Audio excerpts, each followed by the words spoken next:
तो भाई board exam 2025 की तैयारी कर रहे हो तो एक चीज के लिए मेंटली और फिजिकली दोनों साइड से प्रिपेयर्ड हो जाओ कि भैया तुमको बोर्ड एग्जाम 2025 को अगर फोड़ना है तो तुम्हें हर तरह की चीजों के बारे में पता होना चाहिए। फिर वो एग्जाम पैटर्न की बात हम कर रहे हो या पासिंग क्राइटेरिया की हम बात कर रहे हैं। Right, you have heard it right, absolutely right कि भैया पासिंग क्राइटेरिया जो है वो भी बदल चुका है एग्जाम पैटर्न के चेंज होने के बाद। बहुत बहुत बहुत इंपॉर्टेंट वीडियो है ये। मैं चाहता हूं यार वीडियो को तुम लोग यही लाइक करो क्योंकि तुम लोग बाद में भूल जाते हो। और अगर चैनल में पहली बार आए हो तो याद रखना पूरे यूट्यूब चैनल्स पे जितने भी यूट्यूब हैं, मतलब जितने भी यूट्यूब के अंदर में चैनल्स हैं एजुकेशनल चैनल, उसके अंदर में तुमको यहां सबसे ऑथेंटिक सबसे फास्टेस्ट अपडेट मिलेगा। मैंने तुम लोगों को कल एक अपडेट दिया था बहुत ही खतरनाक कि भैया एग्जाम पैटर्न बदल गया है, थोड़ा सा अलर्ट हो जाओ। अगर तुम सोच रहे हो ना सिर्फ मतलब कुछ भी थोड़ा बहुत भसड़ बचा करके तुम 90-95% स्कोर करोगे तो एकदम गलत फहमी में जा रहे हो। अभी मैं ऐसे बात बिल्कुल नहीं करूंगा। मैं तुमको दिखाऊंगा पासिंग क्राइटेरिया जो सीबीएसई ने चेंज किया है उसमें क्या क्या बदलाव है, माइन्यूट पॉइंट्स बताऊंगा और सबसे बड़ी बात यह बताऊंगा कि विद प्रूफ दिखाऊंगा, सीबीएसई का सर्कुलर दिखाऊंगा। तो सीबीएसई का सर्कुलर जो है पहले वो देख लेते हैं, उसके बाद में मैं तुम्हें उसे एक्सप्लेन भी कर दूंगा। तो ये तुम देख सकते हो इस वक्त तुम्हारे सामने में सीबीएसई का सर्कुलर आ चुका है जिसमें कि साफ साफ लिखा हुआ है scheme of examination and pass criteria. मतलब 2025 में तुम किस तरह से बोर्ड को फोड़ने वाले हो, इसके लिए अलर्ट मोड पर आ जाओ। बहुत इंपॉर्टेंट वीडियो, इसलिए मैंने कहा अभी भी भूल गए हो तो जल्दी से वीडियो को लाइक करो और चैनल को सब्सक्राइब करो, बेल आइकन प्रेस करो ताकि मैं कोई वीडियो अगर डाल रहा हूं, देखो मैंने कल कोई वीडियो नहीं डाला, अगर मैं वीडियो डालूंगा तो मतलब वो तुम्हारे काम का ही होगा। और अब मैं तुम्हारे रिक्वेस्ट पे blueprints question paper design of each and every subject class 10, 11, 12 मैं डालने वाला हूं। अगर तुमको चाहिए तो प्लीज वीडियो में कमेंट सेक्शन में लिख देना सर हमें चाहिए and we are with you. ठीक है, ये वी आर विथ यू मतलब जस्ट एक लव है यार जो तुम मेरे लिए शो करते हो। तो यहां पे स्कीम जो है वो सीबीएसई बोर्ड ने जारी किया है 2025 बोर्ड के लिए। अब इसमें तुम्हें ये लंबा चौड़ा है यार, ये पीडीएफ जो है ना, ये पीडीएफ जो है वो छोटा मोटा नहीं है, अच्छा खासा लंबा चौड़ा है, 8 पन्ने हैं। तो इसमें मैं तुमको भटकाऊंगा नहीं। यहां तुम देख रहे हो सीरियल नंबर 37 से शुरुआत हो रही है, सीधा ले जाऊंगा मैं तुमको 41.1 सीरियल नंबर पे। अब वहां क्या है मैं तुमको सीधा ले जाकर के पहले दिखाता हूं तभी तुम समझोगे। यहां पे देखो जब तुम नीचे जा रहे हो ना तो सीबीएसई ने बताया भैया ग्रेडिंग सिस्टम किस तरह से दिया जाएगा, सब कुछ, प्रैक्टिकल एग्जाम कैसे लिया जाएगा, ये देख रहे हो, पासिंग ग्रेड्स किस तरह से एडजस्ट किए जाएंगे, ठीक है, मेरिट सर्टिफिकेट किस तरह से तुम्हें दिया जाएगा, ठीक है, स्कीम कैसा रहेगा तुम्हारे बोर्ड एग्जामिनेशन का। और अब देखो यहां पे आ गया 40.1 पे तुम्हारा आ गया है, सॉरी मैंने 41 शायद कहा, 40.1 पर आ गया है pass criteria senior school certificate examination. यहां क्लास 10, 12 का पूरा जो बोलते हैं ना बही खाता वो तुमको यहां मिल जाएगा। थोड़ा सा ये वीडियो हो सकता है लंबा हो लेकिन तुम्हारे काम का है तो स्पीड में देखो, ठीक है, लेकिन पूरा देखो। और प्लीज यार सेल्फिश मत बनो, ठीक है, अगर तुम्हारे पास में कोई इंफॉर्मेशन है, कोई जानकारी तुम्हारे पास है, ये वीडियो है तुम्हारे पास, तो प्लीज यार सेल्फिश नहीं बनो, शेयर करो ताकि सबके पास पहुंचे और सब तुमको दुआएं दे। दुआओं में बहुत शक्ति होती है मेरे दोस्त, इसलिए सबको शेयर जरूर करना। अब यहां पे देखो, यहां पे तुमको क्या कह रहा है, पहले तो मैं तुमको दिखा देता हूं कि भैया ये है तुम्हारा एग्जाम पैटर्न जिसमें कि बहुत बड़ा बदलाव आया है, इसको समझेंगे। तुम्हारा जो पासिंग क्राइटेरिया है वो किस तरह से चेंज हुआ। अब भाई तुमको भी पता है कि तुम्हारा जो 100 मार्क्स का पेपर है वो 2 भाग में बटा हुआ है, 80-20, ठीक है, 80 जो है वो थ्योरी पार्ट है और 20 जो है वो इंटरनल असेसमेंट। अब यहां पे मैं एक बात बोल दूं, इंटरनल असेसमेंट हो या प्रैक्टिकल हो या प्रोजेक्ट वर्क हो, ये सब्जेक्ट टू सब्जेक्ट डिफर कर सकता है, ये 30 का भी हो सकता है। 12th वाले बहुत बच्चों के लिए ये 30 का भी होता है, ठीक है, प्रैक्टिकल्स। और यहां जब 30 होगा तो ऑब्वियस सी बात है यहां 70 हो जाएगा। ओके, अब इससे हम आगे बढ़ते हैं और यहां पे हम देखते हैं कि भैया क्वेश्चन जो है वो पैटर्न बहुत बदल गया। अब तुमको क्या लगता है यार पहले सिंपल टाइप के क्वेश्चंस आते थे तो तुम 33 नंबर ला करके पास हो जाते थे, अब ऐसा होगा तुमको लगता है? अगर लगता है तो बहुत बड़ी बेवकूफी कर रहे हो यार। पूरा पैटर्न चेंज हो गया, सिस्टम चेंज हो गया। सीबीएसई ने कहा यार हमको रटे रटाए आंसर जो है वो नहीं चाहिए, हमें कॉन्सेप्चुअल आंसर चाहिए। अब ये कॉन्सेप्चुअल आंसर के चलते तुम्हारा जो पासिंग क्राइटेरिया है वो बदल जा रहा है। तो मैं इसको एक्सप्लेन करूंगा लेकिन पहले मैं तुमको यहां ये सर्कुलर पढ़ के सुना देता हूं और दिखा देता हूं, ठीक है। यहां पे भैया क्लास 10 वाले पहले सुन लो, फिर 12 वाले भी सुन लेना। क्लास 10 वालों के लिए कहा गया कि भैया 40.1 पे यहां पे देखो क्या लिख रहा है, पासिंग क्राइटेरिया तुमको बता रहा है 10th और 12 दोनों का। तो यहां कह रहा है पॉइंट नंबर 1 में कि एक स्टूडेंट को पास माना जाएगा अगर अगर उसने जितने भी सब्जेक्ट्स लिए हैं, ऑल सब्जेक्ट्स, देख रहे हो, all subject including internal assessment, ये बहुत गौर से सुनना, इंटरनल असेसमेंट और सारे के सारे सब्जेक्ट, यानी कि पांचों सब्जेक्ट, और बल्कि मैं छठा सब्जेक्ट भी बोलता हूं जो एडिशनल सब्जेक्ट है, छठा पेपर, मान लो तुमने आईटी रखा है, ठीक है, तो 6 के 6 पेपर में तुमको पास होना होगा, इंक्लूडिंग इंटरनल असेसमेंट।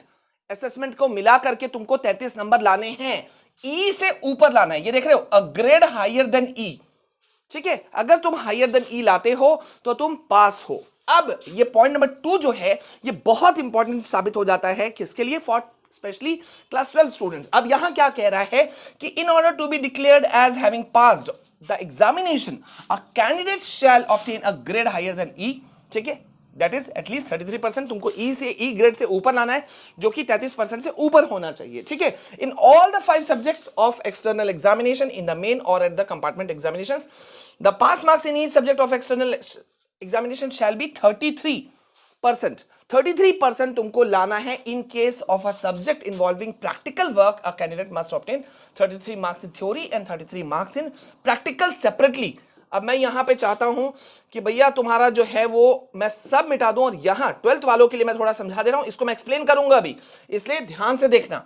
यहां क्या बोल रहा है कि कोई भी सब्जेक्ट जिसमें प्रैक्टिकल इन्वॉल्व हो जाएगा, इन केस ऑफ अ सब्जेक्ट, यहां देखो, देख रहे हो, involving practical work, a candidate must obtain 33 marks in theory, ये एक पहला पॉइंट हो गया कि थ्योरी में भी 33% मार्क्स आने चाहिए, और 33% मार्क्स इन प्रैक्टिकल सेपरेटली, देख रहे हो, सेपरेटली, जबकि 10th के ऊपर में ये लागू नहीं होता। अब यहां एक खास बात सुनो भैया, ये सर्कुलर है, ये मेरा सर्कुलर नहीं है, तुम नेट में निकाल लो, तुमको सीबीएसई के ऑफिशियल वेबसाइट पे मिल जाएगा। मैंने कल भी तुमको एक सर्कुलर दिखाया था एग्जाम पैटर्न का, तो मैंने उसमें तुमको बकायदा सर्कुलर नंबर बता दिया था, सर्कुलर नंबर 30 था वो। और कहां से तुम लोग करोगे, cbseacademic.nic.in में सारे सर्कुलर्स रहते हैं, समझ गए, वहां से तुम निकाल सकते हो।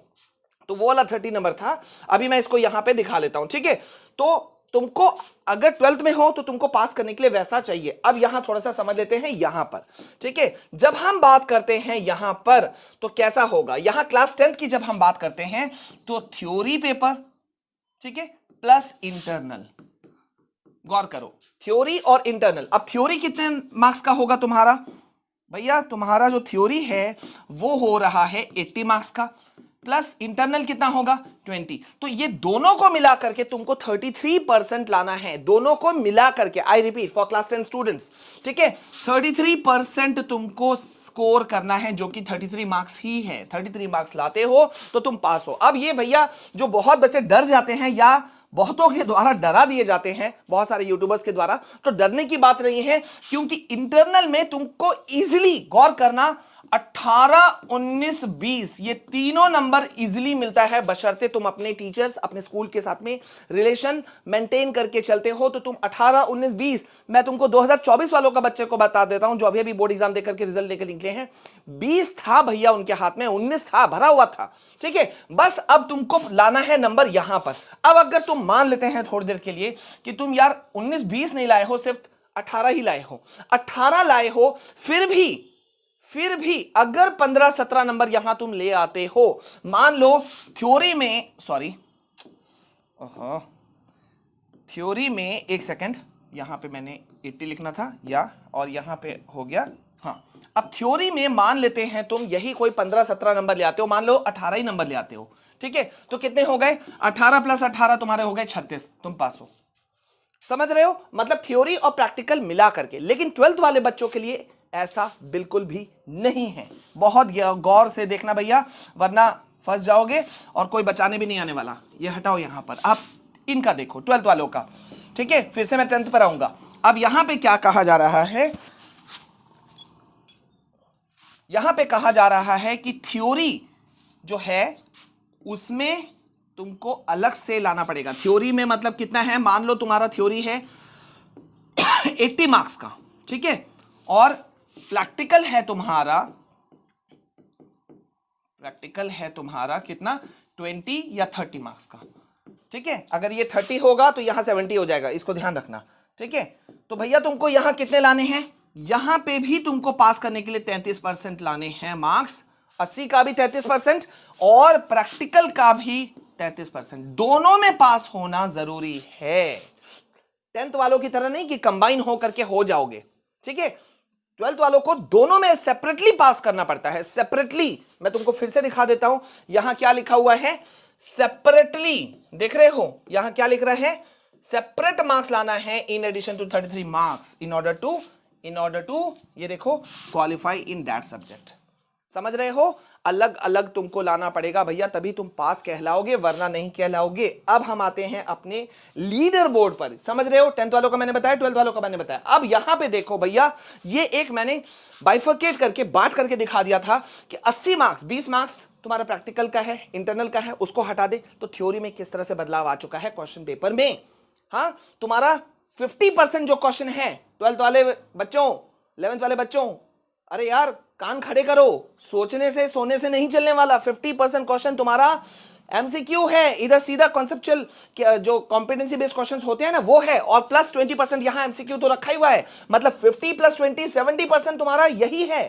तुम रट्टू तोता नहीं बन सकते, ठीक है। जो लोग तुमको 3-3 घंटे का लेक्चर क्लास दे रहे हैं ना, थोड़ा सा उनका छोड़ो यार, ठीक है। इंपॉर्टेंट क्वेश्चंस के सीरीज मैं चला रहा हूं अब, ठीक है, क्लास 10, 11, 12 तीनों क्लासेस के लिए। प्लीज यार support this is your own channel, ठीक है। यहां पे नॉन सीरियस स्टूडेंट्स के लिए मेरे पास में कोई जगह नहीं है। अगर कोई कमजोर बच्चा है, मैं उसे दिल से बाहर फैलाए उसका वेट कर रहा हूं, मैं उसको 1000 क्लासेस देने के लिए तैयार हूं।